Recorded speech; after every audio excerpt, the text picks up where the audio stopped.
noite. Meu nome é Rodrigo, eu sou um dos pastores aqui da Chácara Primavera. Eu sou o pastor responsável lá pelo campo da Chácara Barão, mas estou muito feliz de estar mais uma vez conversando com vocês aqui no Paineiras, também com você que nos assiste pela internet, pelo pessoal lá do nosso videosite em Limeira, que Deus possa falar também à mente, ao coração de vocês nessa noite, porque nós temos conversado ao longo das últimas semanas a respeito da temática relacionamento, principalmente olhando para o contexto do nosso mundo contemporâneo e, claro, pensando também no que o cenário digital desse nosso mundo contemporâneo acaba trazendo de influência para os nossos relacionamentos. Assim, surge essa nossa série intitulada de Relacionamentos Líquidos. E a gente tem aí se aproximado ao longo dessas semanas das ideias do sociólogo polonês Zygmunt Bauman, autor, entre outros livros, do livro Amor Líquido, sobre a fragilidade dos laços humanos, onde ele fala um pouco de como é o contexto dos relacionamentos no nosso mundo contemporâneo, e ele deixa muito claro que algumas coisas que são marcas dos relacionamentos do nosso tempo dizem respeito à superficialidade, à fragilidade e à fluidez com que as coisas são vivenciadas. A sensação é de que tudo é líquido, que está a ponto de vazar pelos nossos dedos, e isso está completamente ligado também à maneira como a gente lida com os nossos relacionamentos em toda e qualquer esfera. Semana passada, a gente estava falando um pouquinho sobre isso, dentro do aspecto comunitário, e a gente fez aqui também a citação de um outro livro do Zygmunt Bauman, intitulado de Comunidade. E aqui nesse livro, o Bauman ele mostra para a gente um paradoxo que acaba atormentando, batendo a porta das pessoas do nosso tempo. Porque as pessoas têm uma necessidade muito grande de se sentirem seguras. E uma coisa que pode trazer uma certa segurança é o aspecto comunitário. Quando nós temos outras pessoas para nos apoiar. Quer ver um exemplo prático disso? É a crescente procura pelos condomínios fechados, onde a gente, dentro de um ambiente comunitário, ao lado de outras pessoas, a gente sente mais segurança. Mas tem o outro lado disso. Porque se a gente sente seguro junto com outras pessoas, a gente sente também a nossa liberdade pessoal, muitas vezes cerceada, quando a gente está no ambiente de comunidade. Porque quando a gente interage com outras pessoas, quando a gente vive em um contexto comunitário, muitas vezes essas pessoas vão se aproximando da gente e elas vão entrando talvez em algumas áreas das nossas vidas, das quais muitas vezes a gente não se sente muito confortável que as pessoas palpitem. Que elas digam algo. Então, quando a gente fala a respeito de comunidade no nosso tempo, isso gera essa sensação. Pode ser algo bom, que traz segurança, mas existe um medo, porque essas pessoas talvez vão entrar passando por algumas cercas, algumas linhas que a gente não gostaria que elas passassem. E dentro dessa cabeça, ou dentro dessa mentalidade do homem e da mulher contemporânea, o que acontece? Os relacionamentos cultivados no contexto da tecnologia, ou a facilidade que a gente tem tido a partir do advento da internet, das redes sociais, do WhatsApp e tudo mais, de se relacionar com pessoas, faz com que a gente até tenha essa sensação de que nós estamos conectados com pessoas, que nós temos amizades, mas elas não são intensas, elas não são profundas, muitas vezes elas não entram em alguns lugares porque a gente não quer que elas atravessem determinadas fronteiras. E aí, o ser humano, apesar dessa facilidade de acesso à comunicação, a se conectar com pessoas, ele continua da mesma maneira se sentindo sozinho. Eu gosto quando a gente começa a trabalhar algumas séries aqui, né, na comunidade, e eu estou meio desconfiado que quando a gente começa a falar de alguns assuntos, alguns meios de comunicação do nosso país, eles ficam meio atentos àquilo que a gente está falando, para poder ter algumas pautas para eles falarem também, né? Porque a gente começou a falar desse assunto, sobre relacionamentos e esse contexto contemporâneo e os aspectos tecnológicos, e agora, no mês de setembro, a revista Veja lançou uma matéria onde ela apresenta uma nova personagem que ela chama de o Cyber Solitário. Olha o que diz esse texto da revista Veja. Você já viu essa cena? Agora mesmo ela pode estar ocorrendo ao seu lado. Espero que não. Deixa eu ver se tem alguém aí olhando no celular. Não, ainda não, né? Um casal, 2 adolescentes, talvez uma criança, dividem uma mesa num restaurante. É razoável supor que se trate de uma família. É razoável supor que a ideia de comer fora tenha surgido como um programa, com perdão da redundância, familiar. E, no entanto, o que se vê é cada um entretido com seu smartphone, alheio aos vizinhos de cadeira, os dedos dos mais novos movimentando-se com destreza de pianista, os dos mais velhos sem tanta agilidade, é fato, e nem por isso menos ansiosos. Na tela do celular, um desfile infindável de fotos, vídeos, WhatsApp, Facebook, Twitter e Instagram. Tal tipo de comportamento é cada vez mais frequente. Eles estão juntos, mas separados. Eles estão próximos, porém distantes. Eles estão acompanhados, mas sozinhos. Eles são os cybersolitários. Pessoas no nosso tempo que estão conectadas com um número grande de pessoas, mas ao mesmo tempo estão sozinhas.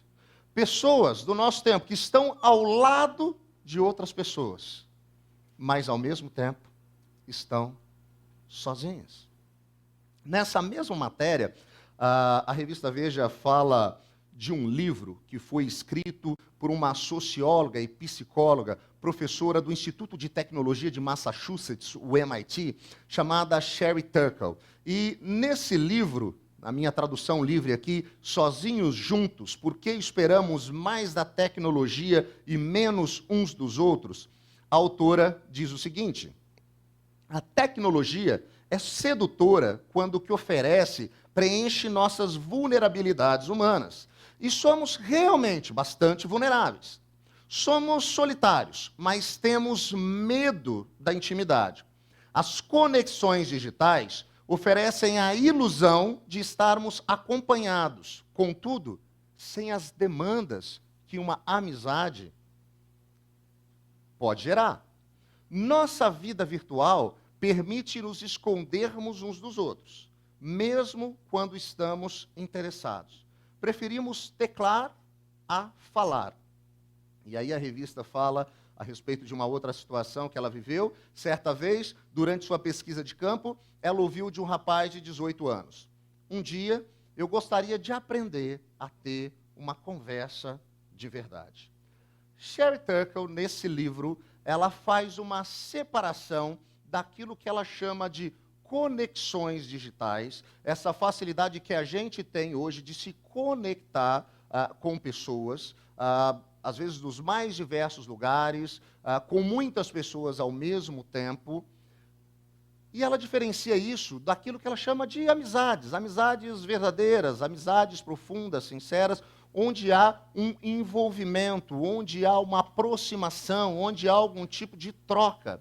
É interessante porque esse conceito que ela apresenta no livro caminha na mesma direção daquilo que Zygmunt Bauman fala a respeito daquilo que ele chama de redes, hoje, dentro desse âmbito virtual, que nos leva a ter essa facilidade de conectar e desconectar das pessoas quando a gente quiser, e aquilo que ele chama de laços humanos, aquilo que de fato une duas pessoas, apesar de muitas vezes trazer algumas situações difíceis, porque quando você tem um relacionamento de amizade, de aproximação, Às vezes a gente pode sentir também o desconforto, como eu disse, de algumas pessoas entrando em algumas áreas que a gente não gostaria que elas entrassem.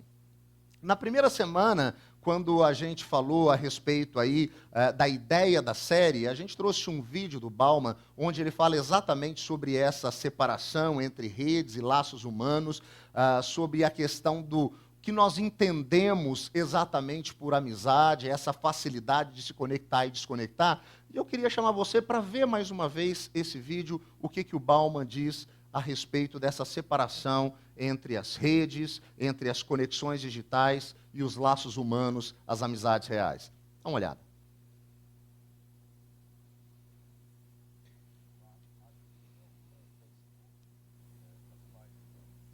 Not confined, he actually boasted to me that he made 500 friends in one day. My reply was that I live 86 years, but I don't have 500 friends. I didn't manage to do it. So presumably, when he says friend, and I say friend, we don't mean the same thing. It's different kind of friend. I never had, when I was young, a conscious network.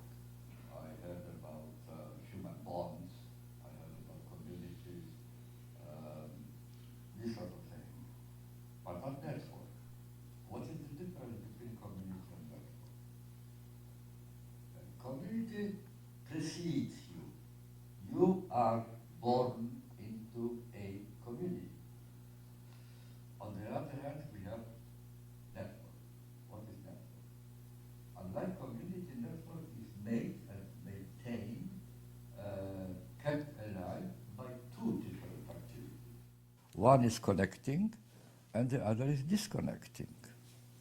And I think that the attractiveness of the new type of friendship, Facebook type of friendship, I call it, is precisely in that. That is so easy to disconnect. It is easy to connect, to make friends. But the greatest attraction is the facility of disconnecting.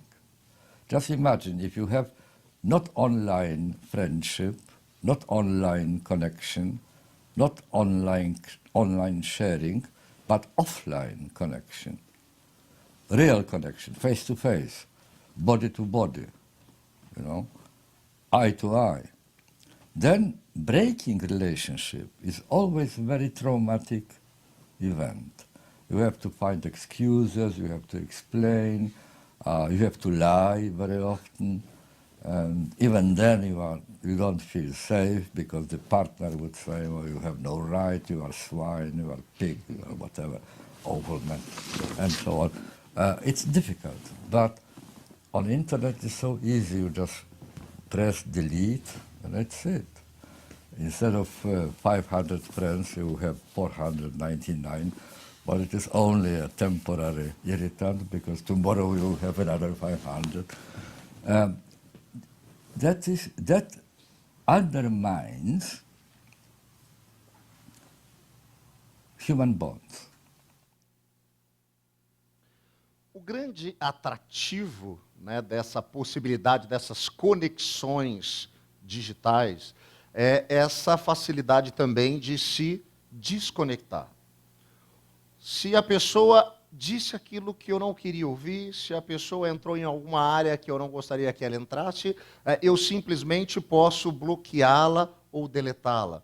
Mas isso é complicado, porque quando a gente fala de amizades verdadeiras, elas têm um efeito que pode ser fundamental nas nossas vidas, porque elas podem nos auxiliar na direção do nosso crescimento e do nosso amadurecimento. Falando então especificamente essa semana dos relacionamentos líquidos e os seus efeitos nas amizades, quando a gente fala de amizades profundas, de laços humanos, como disse aqui o Bauman, nós entendemos que esse tipo de amizade pode ser também uma fonte orientadora para a nossa maturidade, para o nosso crescimento, para o nosso desenvolvimento pessoal e até mesmo espiritual.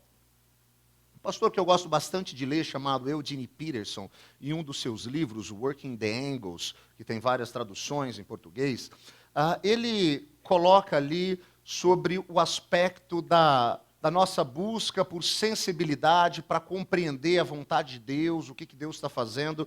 E ali ele usa uma ilustração interessante, porque ele fala a respeito dos vértices de um triângulo, e ele diz que um dos vértices é a oração. Porque quando a gente ora, a gente ganha sensibilidade para perceber o que Deus está fazendo nas nossas vidas. O outro vértice, diz ele, diz respeito à leitura, ao estudo da Bíblia, ao conhecimento da sabedoria bíblica. Porque conforme a gente lê, estuda, aprende sobre a Bíblia, a gente ganha sensibilidade para perceber como Deus age na história. E o último vértice, igualmente importante, ele aponta, são as amizades espirituais, ou a orientação espiritual. A possibilidade da gente ter em nossas vidas pessoas que vão nos auxiliar nesse crescimento, nesse desenvolvimento, nesse processo de maturação que nós estamos vivendo ao longo da vida. Diz respeito a gente ter nas nossas vidas, a gente ter nos nossos relacionamentos a sensibilidade de outras pessoas. Deixa eu tentar explicar isso usando como exemplo um momento muito especial que aconteceu na minha vida, na vida da Aline, na nossa vida enquanto família. Há 6 anos atrás, nascia o Gael, nosso filho. O doutor Afonso, que está aqui presente, estava presente naquela ocasião também. E aquele momento me faz pensar bastante sobre isso que eu estou falando. Por quê? Porque naquele momento em que a Aline estava ali deitada naquela maca, ela tinha uma visão muito limitada do que estava acontecendo no próprio corpo dela.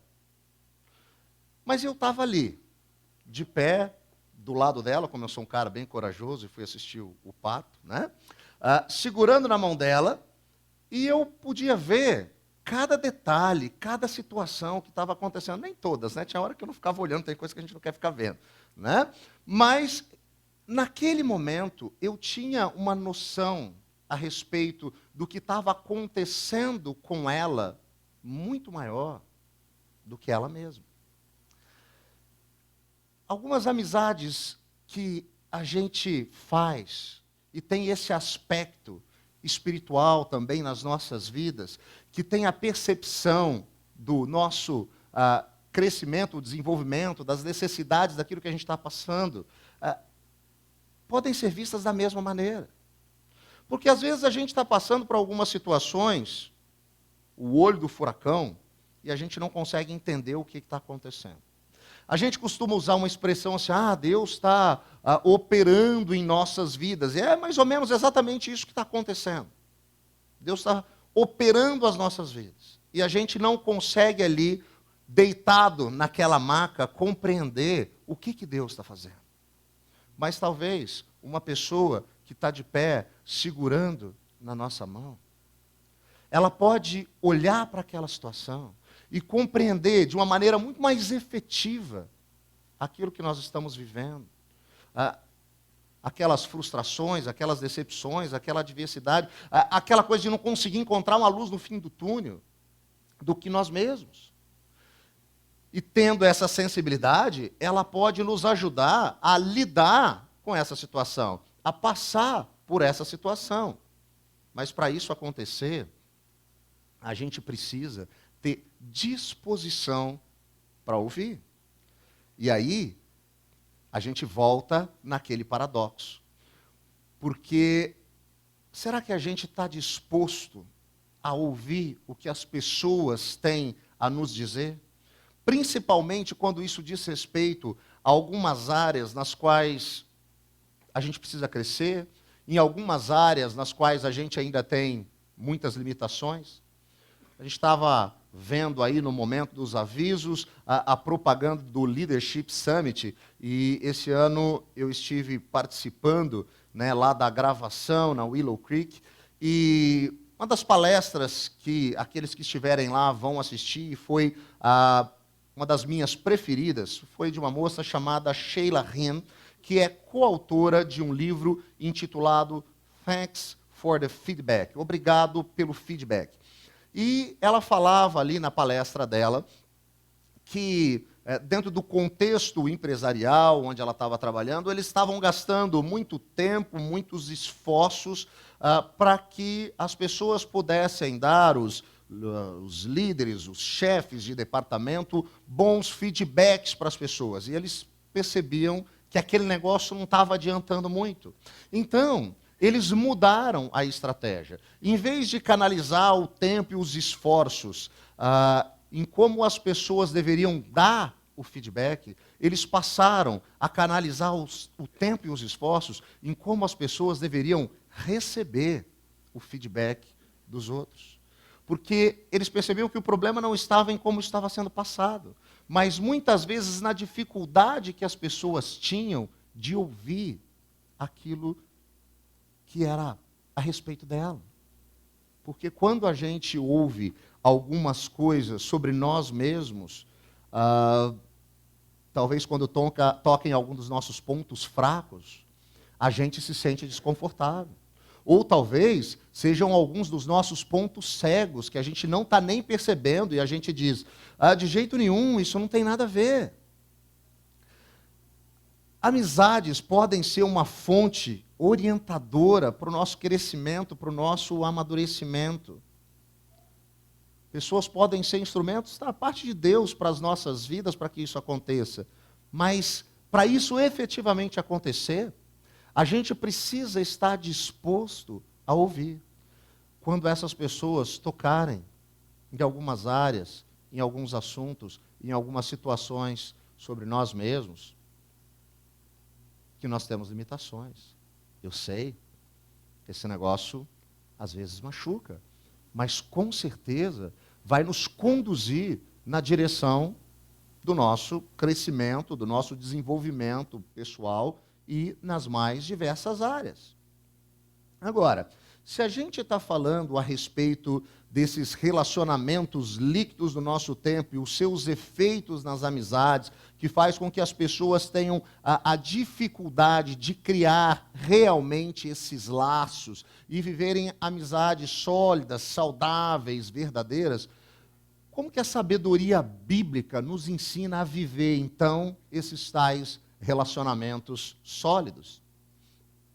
Eu gosto muito quando eu olho para as cartas escritas pelo apóstolo Paulo, que estão lá no Novo Testamento, e constantemente a gente encontra alguns direcionamentos para que a gente possa viver dentro de um contexto comunitário. O apóstolo Paulo constantemente dá alguns direcionamentos para que discípulos e discípulas de Jesus possam viver juntos da melhor maneira possível.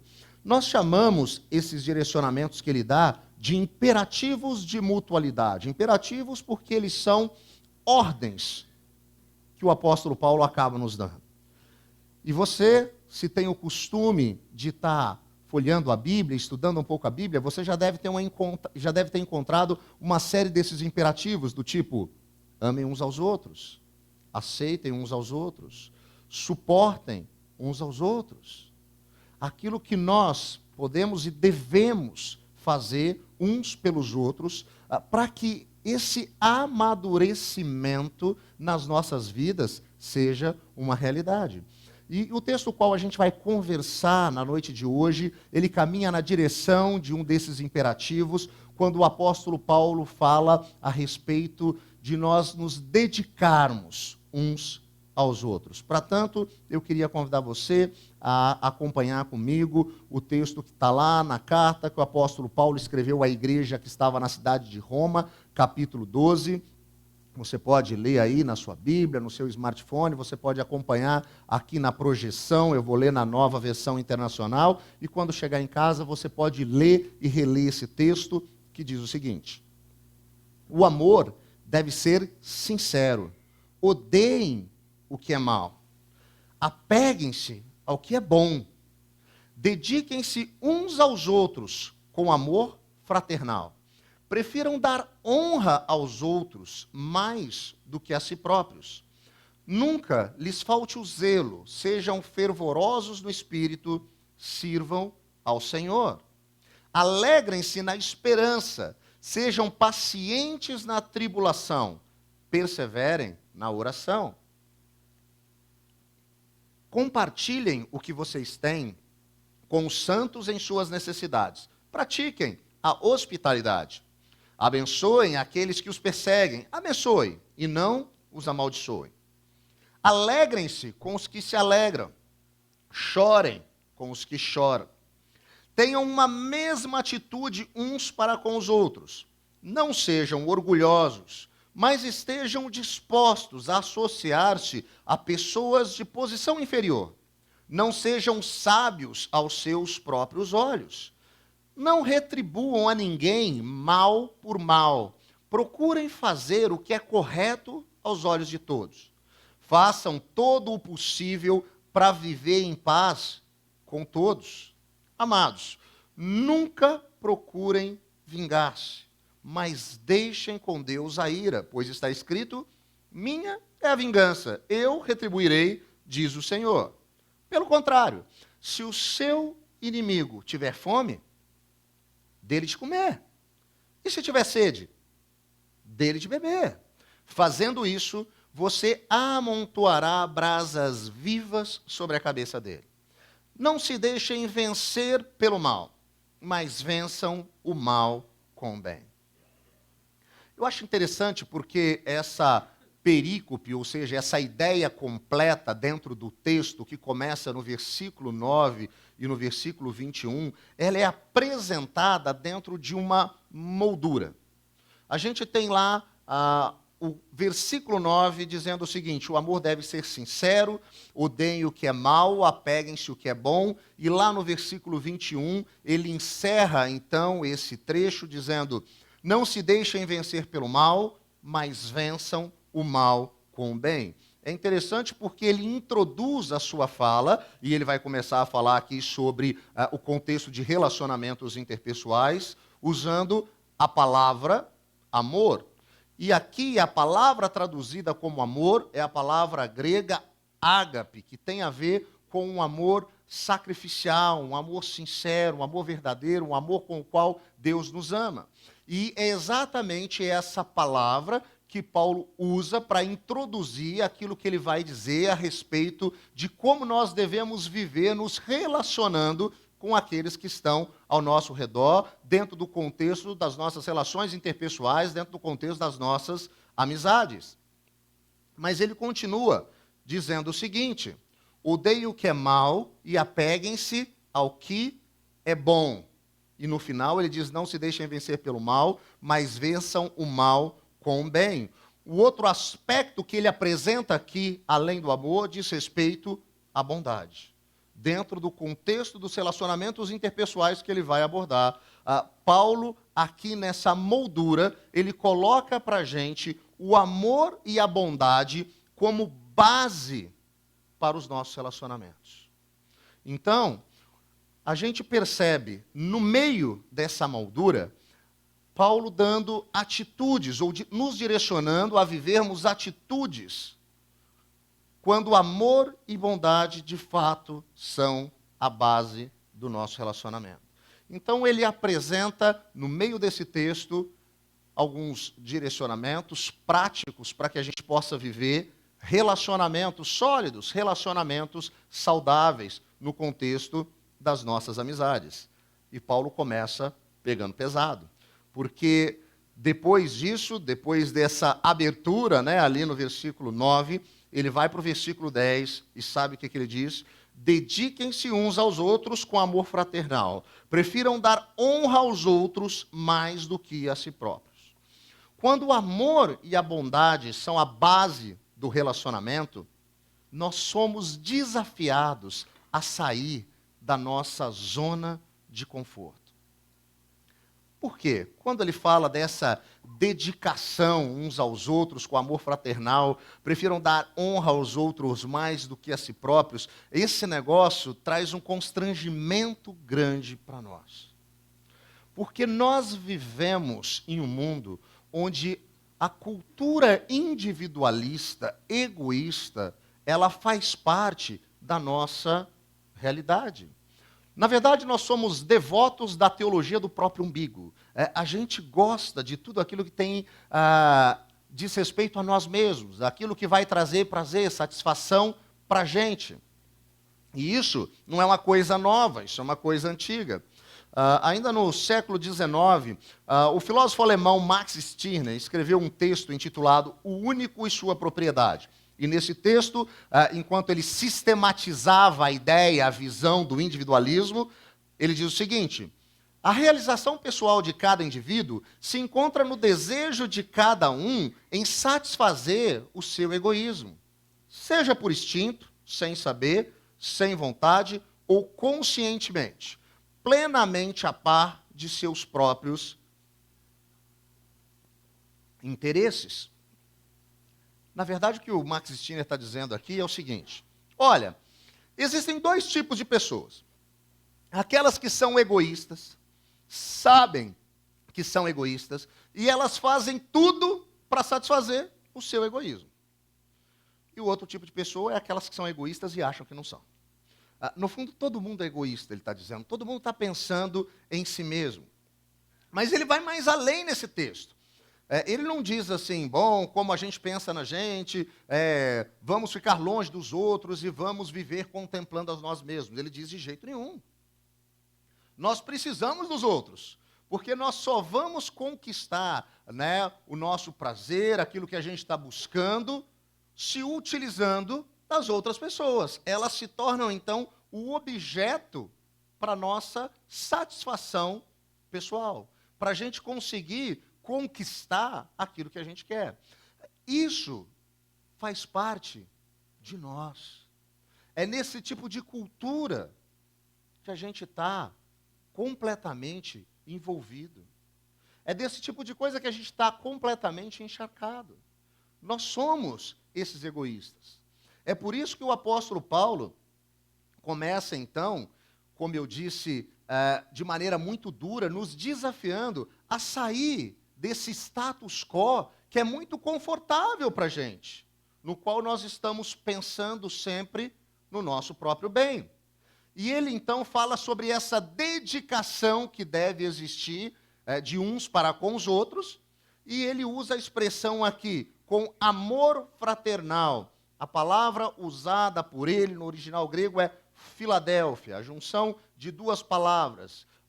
Philos, aquele amor, né, comunitário, aquele amor de estar junto, e Adelphos, irmãos e irmãs do mesmo ventre. Ele está falando que nós devemos nos dedicar nos nossos relacionamentos com um amor companheiro, como irmãos de sangue.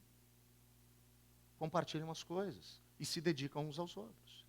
Nas nossas relações interpessoais, é dessa maneira que nós devemos nos dedicar. E ele continua: prefiram dar honra aos outros mais do que a si próprios. E aqui está um outro aspecto, porque assim, gente, vamos ser sinceros, a gente gosta de um confete, não gosta? A gente gosta de que as pessoas falem bem da gente, né? Eu fico feliz quando eu venho aqui falar com vocês, aí termina, aí você bate nas minhas costas e diz: nossa, pastor Rodrigo, hoje você pregou tão bem, quase igual o pastor Ricardo, né? Isso faz bem para o nosso ego, né? A gente gosta disso, a gente gosta de sentir essa admiração dos outros. Mas olha o que ele diz: prefiram dar honra aos outros mais do que a si próprios. Quando eu falo para os meus alunos no seminário, seja na área de pregação do evangelho, eu sempre costumo dizer para eles o seguinte: se você precisa dar um exemplo, e é de algo bom, de uma coisa legal, cita o exemplo de outra pessoa, não fale de você. Se o exemplo é uma pisada na bola, é uma coisa ruim, não fale de outra pessoa, fale de você. A gente precisa ter esse entendimento, né, de que nós devemos honrar aos outros mais do que nós mesmos. Deixa eu te explicar por quê. Porque se tem uma coisa que soa ridícula, é quando nós passamos a elogiar nós mesmos, aquilo que nós fazemos. É como você postar uma foto no Facebook e você mesmo curtir. É mais ou menos a mesma coisa, né? Quando eu termino aqui e alguém chega para mim e pergunta assim, e aí, como é que foi o culto? Eu falo assim, o culto eu não sei, mas a pregação foi o máximo. Gente, isso soa ridículo. E muitas vezes é isso que a gente faz. Como a gente gosta do tal confete, o que a gente faz? A gente começa a elogiar e honrar nós mesmos. É patético. É patético. O que o apóstolo Paulo está dizendo aqui, olha, honrem aos outros mais do que a si próprios. Esse Paulo pega pesado, né? É difícil a gente viver isso. Como eu disse, a gente gosta dessa admiração. A gente gosta de se sentir amado. E é por isso que ele continua dizendo, né? E a gente percebe, ou ele continua falando a respeito disso, e a gente percebe que quando o amor e bondade são a base do relacionamento, nós buscamos reconhecimento, não na admiração e na aceitação das pessoas, mas a gente busca esse reconhecimento em Deus. Versículos 11 e 12 ele diz: nunca lhes falte o zelo, sejam fervorosos no espírito, sirvam ao Senhor, alegrem-se na esperança, sejam pacientes na tribulação, perseverem na oração. E é muito interessante, porque em um texto onde o apóstolo Paulo está falando a respeito dos relacionamentos interpessoais, aqui parece que ele faz uma pausa. E ele começa a falar de aspectos da relação entre nós e Deus. E aqui ele dá uma série de ordens, são imperativos, todos eles no contexto do nosso relacionamento, não com o outro, mas do nosso relacionamento com Deus. Ele diz: sejam fervorosos no espírito, tem a ver com o nosso relacionamento com Deus. Sirvam ao Senhor. Alegrem-se na esperança, esperança que temos porque conhecemos as promessas de Deus. Sejam pacientes na tribulação, porque nós sabemos que somos cuidados por Deus. Perseverem na oração, quem nos dá força para isso, isso também tem a ver com o nosso relacionamento com Deus. O apóstolo Paulo está num texto onde ele vai falar o tempo inteiro de relacionamentos interpessoais, mas aqui ele faz questão de fazer uma pausa nisso e ele fala da nossa relação com Deus. Por quê? Porque quando nós nos sentimos amados por Deus, ou quando nós buscamos o nosso reconhecimento, não nas outras pessoas, não no que elas dizem, não no que elas acham de nós, não nos confetes que elas podem jogar sobre nós, mas em Deus, aí sim, nós nos sentiremos realizados e satisfeitos. Sabe por quê?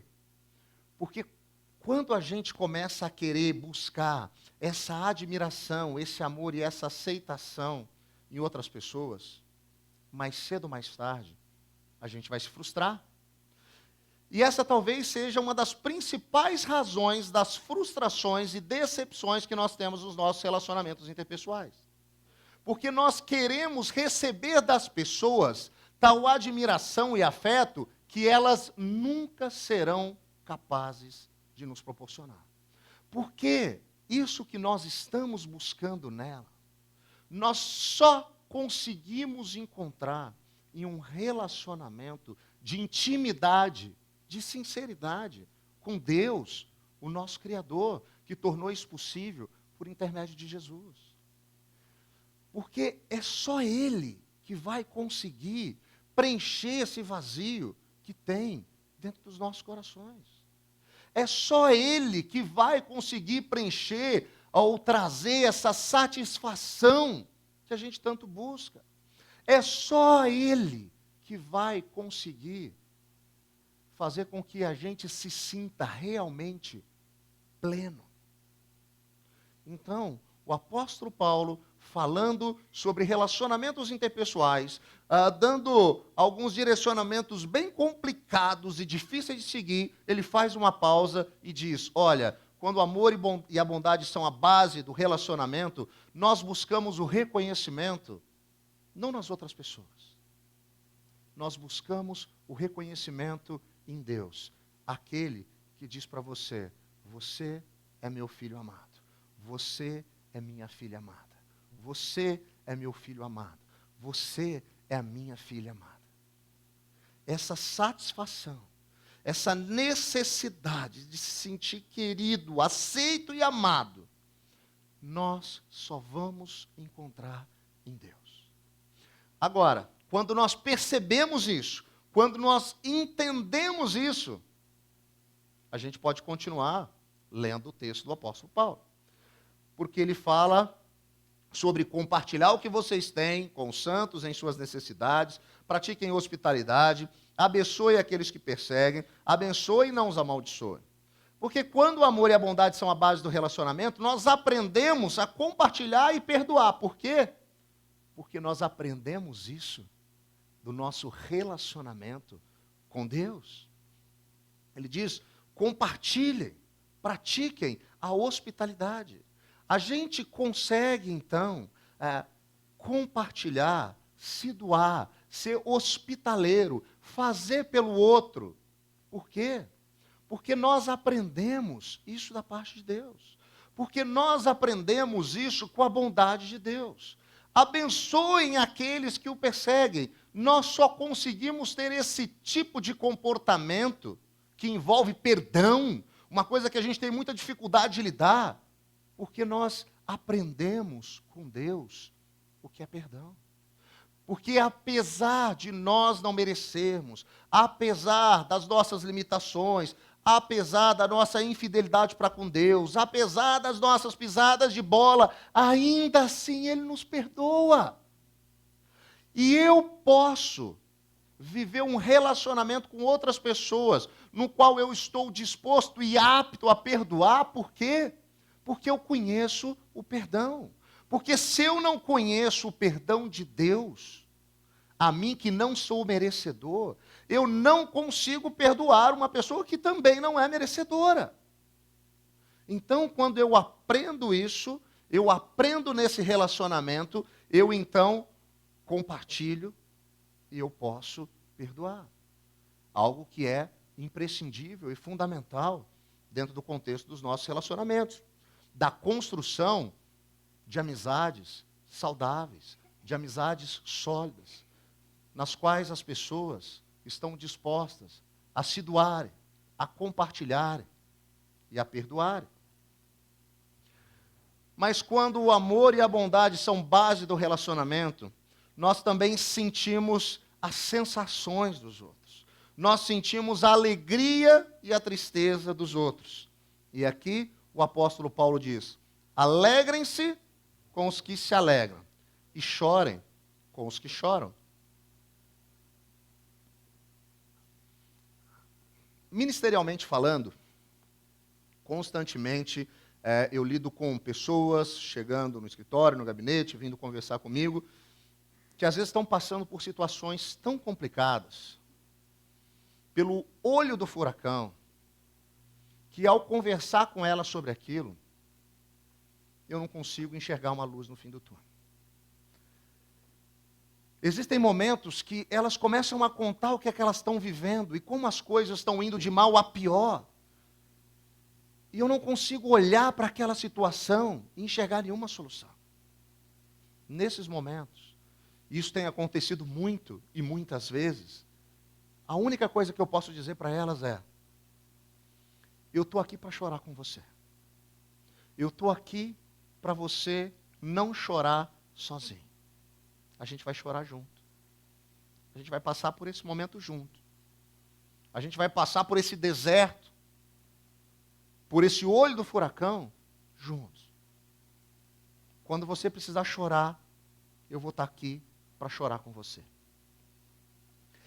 Agora, a gente pode pensar que é complicado esse negócio de chorar com os outros, mas eu diria que, dentro desses direcionamentos do apóstolo Paulo, chorar com as pessoas talvez seja muito mais fácil do que se alegrar com elas. Sabe por quê? Quando eu estou chorando, no sentido de estar me compadecendo de uma situação que a pessoa está vivendo, de ter misericórdia para com ela, de estar sentindo no meu coração a miséria que ela está vivendo naquele momento, aquilo de fato vai me abalar, vai me deixar chateado por não conseguir perceber a situação, mas no fundo, não diz respeito diretamente a mim. Então eu consigo me compadecer daquela situação e daquela pessoa. A minha pergunta é a seguinte: se você está vivendo o olho do furacão, se você está vivendo um momento onde você não consegue enxergar a luz no fim do túnel, em que você tem orado, se dedicado, pedido, piedosamente e constantemente para Deus te ajudar. E aí chega alguém para te contar uma excelente notícia que aconteceu na vida dela, exatamente na área que você tem tido as suas lutas. Será que a gente consegue se alegrar com ela? Será que aqueles jovens que estão ali na luta para viver um relacionamento ou para encontrar, né, o namorado, a namorada, e aí um amigo chegou, olha, encontrei a pessoa perfeita. Será que a gente consegue se alegrar com eles por isso?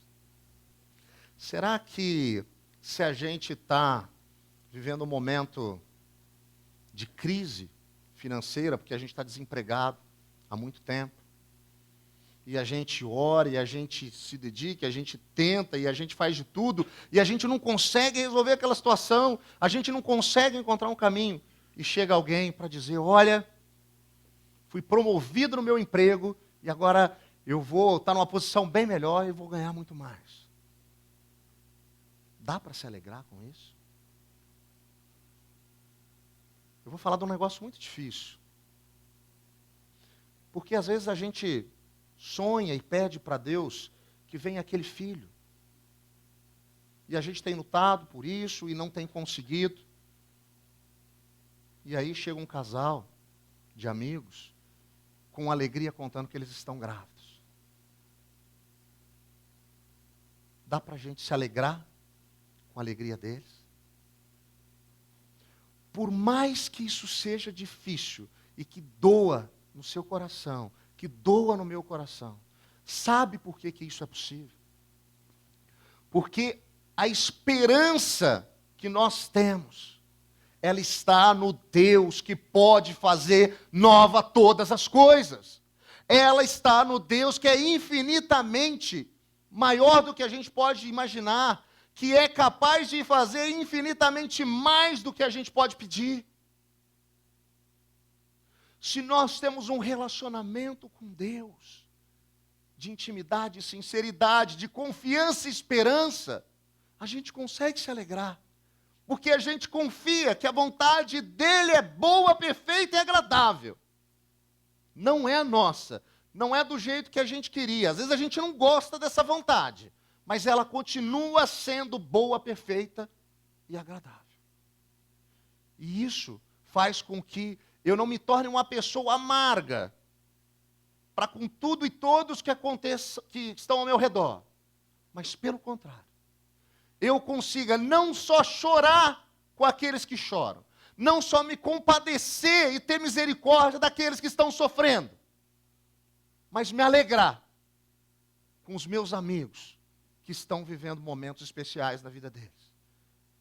E sinceramente, me alegrar com essa situação.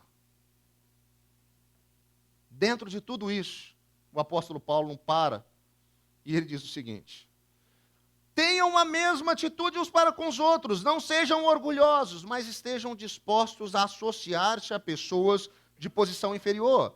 Não sejam sábios aos seus próprios olhos. E aqui, quando amor e bondade são base do relacionamento, nós compreendemos quem de fato nós somos. E aí, A gente começa a perceber que a gente não era a cartinha que Deus tinha na manga para transformar o mundo e fazer do mundo um lugar melhor a partir de nós. A gente começa a perceber as nossas rachaduras. A gente começa a perceber as nossas limitações. A gente começa a perceber as nossas falhas. A gente começa a lidar com os vícios da nossa alma. A gente começa a lidar com os nossos pecados de estimação. E eu diria que se tem um vício da alma e um pecado de estimação que costuma bater na nossa porta constantemente, é o orgulho. E o apóstolo Paulo diz: não sejam orgulhosos.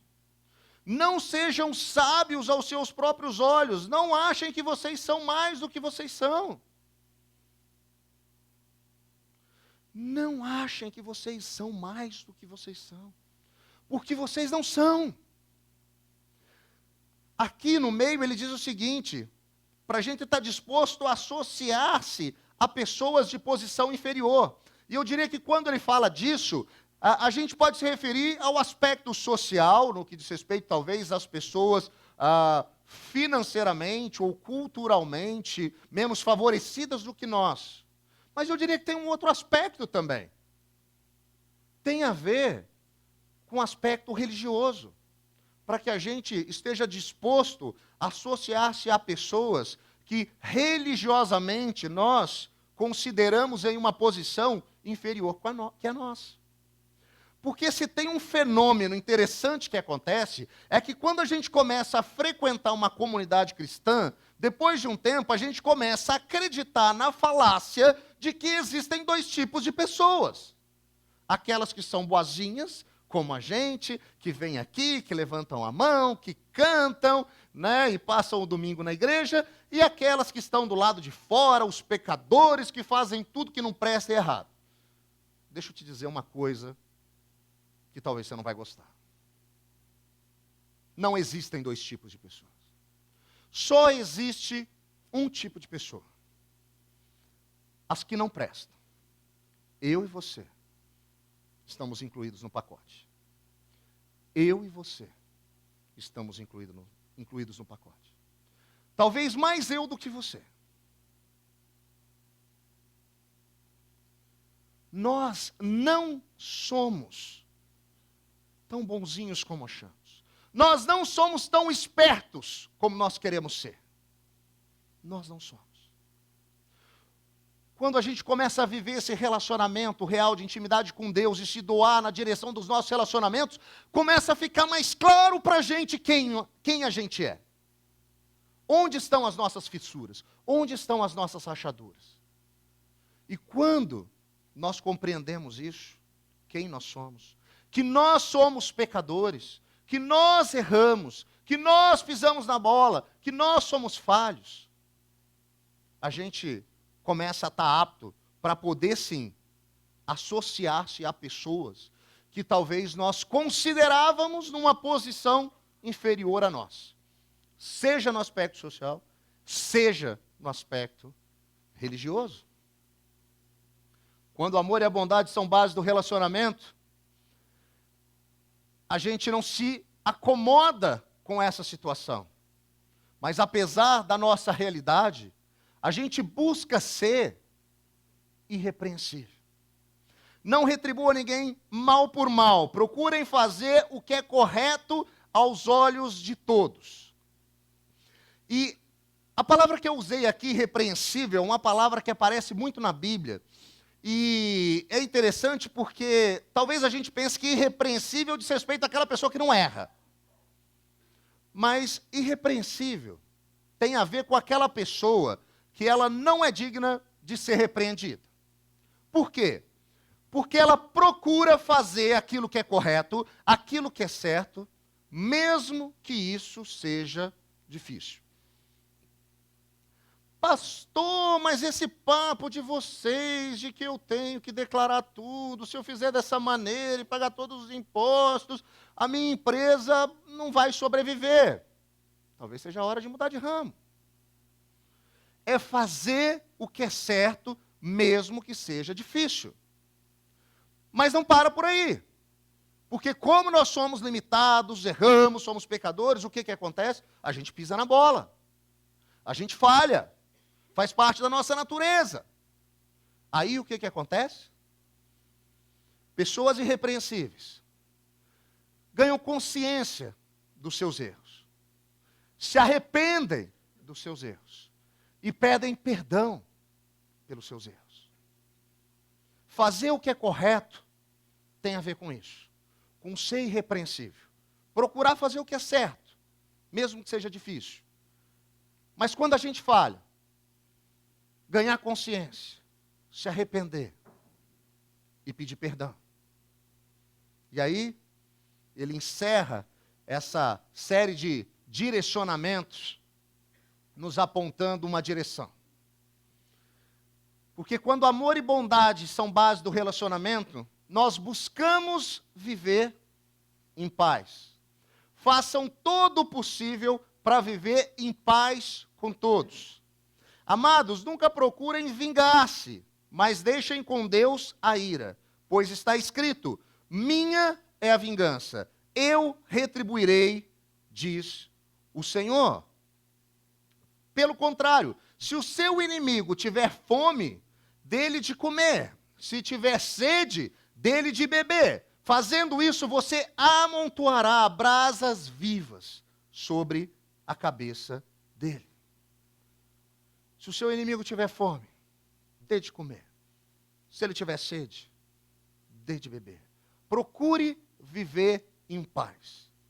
Alguns meses atrás a gente trabalhou aqui na nossa comunidade uma série intitulada Macários, onde a gente falava a respeito das bem-aventuranças. E entre as bem-aventuranças apresentadas por Jesus, ele diz: feliz, ou felizes, bem-aventurados, macários, são os promotores da paz, são os pacificadores. Ele caminha na direção de apontar para a gente que a busca pela paz é o caminho dentro dos nossos relacionamentos. Depois de todo o processo que a gente viveu, aprendendo a compartilhar, a perdoar, sabendo das nossas limitações, quem nós somos, procurando fazer o que é certo, ele diz: olha, procurem viver em paz. Deixa de ser cri-cri. Deixa de reclamar de tudo no outro. Deixa de olhar para as pessoas e só ver o que elas têm de ruim. Deixa de querer vingar-se daqueles que fizeram algo que você não gostou. Deixa de desejar o mal para aqueles que te decepcionaram. Procurem viver em paz com todos. Eu sei, a gente está chegando no final e você fala assim: Pastor Rodrigo, hoje é daqueles dias que eu ouvi esse negócio, mas foi muito pesado e eu tenho certeza e convicção que eu vou sair daqui e não vou conseguir viver esse negócio. E eu vou te dizer uma coisa: sozinho, eu também não. Mas Jesus é aquele que torna possível a gente viver de maneira sólida os nossos relacionamentos e as nossas amizades. Porque é esse Jesus que em João 15,15 diz o seguinte: já não os chamo servos, porque o servo não sabe o que o seu senhor faz. Em vez disso, eu os tenho chamado amigos. Por tudo o que ouvi de meu Pai, eu lhes tornei conhecido. Porque Jesus, o Deus encarnado, entrou na história por amor a mim e a você. E apesar de sermos como somos, Ele nos chamou de amigos. E Ele estabelece um relacionamento de amizade para conosco. E nós podemos aprender com esse relacionamento. É que se torna possível a gente aplicar o que a gente aprende nesse relacionamento com o Todo-Poderoso Deus, nas nossas relações com aqueles que o próprio Deus tem colocado ao nosso redor. Porque eu tenho aprendido uma coisa ao longo da minha vida, ao longo dos meus anos de ministério. Deus se revela a nós de diversas maneiras. Mas eu tenho percebido que a maneira que Deus mais se revela a nós é a partir das pessoas que Ele coloca ao nosso redor e no nosso caminho. Que a gente possa viver com essas pessoas relacionamentos saudáveis, sólidos, baseados na bondade e no amor, que nós só aprendemos desse Deus. Queria convidar você a fechar seus olhos, eu quero orar pela sua vida. Deus de graça, muito obrigado, Pai. Muito obrigado porque em Jesus nós aprendemos o que é amor, porque em Jesus nós aprendemos o que é bondade. E no relacionamento que se torna possível por meio daquilo que Ele fez na cruz, nós aprendemos de Ti e podemos viver o que aprendemos de Ti nos nossos relacionamentos. Deus, que possamos ter relacionamentos sólidos, que no contexto das nossas amizades, daquelas pessoas que o Senhor tem colocado no nosso caminho, a gente possa perceber também o seu mover. E que nós, Deus, igualmente sejamos agentes do seu reino na vida das pessoas ao nosso redor. Deus, nós cremos que o seu sonho para as nossas vidas é o de que nós nos tornemos pessoas maduras. E para isso acontecer, o Senhor coloca pessoas no nosso caminho para nos orientar na direção da maturidade. Deus, ajuda-nos a vivermos essas amizades espirituais, que vão ter sensibilidade para perceber coisas da nossa vida que nós mesmos não conseguimos. Mas Deus, dê-nos também a capacidade de ouvir essas pessoas. Não deixe, Deus, com que os nossos corações se fechem quando alguém tiver algo para dizer a respeito de nós que a gente não gostaria de ouvir, mas que pelo contrário, que ele se abra e que nós percebamos o Senhor agindo, usando essas pessoas para o nosso crescimento, para a nossa maturidade. Faz isso, Deus, em nós, faz isso no contexto da nossa comunidade, faz isso através de nós. Nós oramos, Pai, no nome daquele que nos amou e tornou isso possível. Amém